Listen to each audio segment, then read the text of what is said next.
ಎಲ್ಲರಿಗೂ ಶುಭೋದಯ. ನಾನು ಓದುತ್ತಿರುವುದು 6ನೇ ತರಗತಿಯಲ್ಲಿ. ನಮ್ಮ ಶಾಲೆಯ ಹೆಸರು HP ಸಂಗಾನತಿ. ಅತಿ ದೊಡ್ಡ ಖಂಡ ಏಷ್ಯಾ ಖಂಡ. ಅತಿ ಹೆಚ್ಚು ಜನಸಂಖ್ಯೆ ಇರುವುದು ಏಷ್ಯಾ ಖಂಡದಲ್ಲಿ. ಅತಿ ಚಿಕ್ಕ ಖಂಡ ಇಂಡಿಯಾ ಖಂಡ.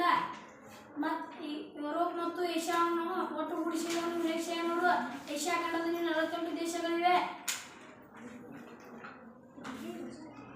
ಅತಿ ಹೆಚ್ಚು ರಬ್ಬರ್ ಉತ್ಪಾದಿಸುವ ದೇಶ ಇಂಡೋನೇಷ್ಯಾ. ಅತಿ ಹೆಚ್ಚು ಕಲ್ಲಿದ್ದಲು ಉತ್ಪಾದಿಸುವ ದೇಶ ಚೀನಾ. ಏಷ್ಯಾದ ಉತ್ತರಕ್ಕೆ ಆರ್ಟಿಕ್ ಮಹಾಸಾಗರ ಇದೆ. ಏಷ್ಯಾದ ಪೂರ್ವಕ್ಕೆ ಪೆಸಿಫಿಕ್ ಮಹಾಸಾಗರ ಇದೆ.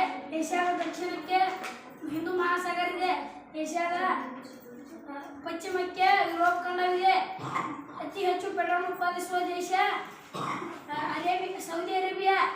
ಭಾರತದಲ್ಲಿ ಜಗತ್ತಿನಲ್ಲಿ ಅತಿ ಹೆಚ್ಚು ಮಳೆ ಆಗುವುದು ಮೇಘಾಲಯದ ಮಾನ್ಚಿಪ್ರಾವ್.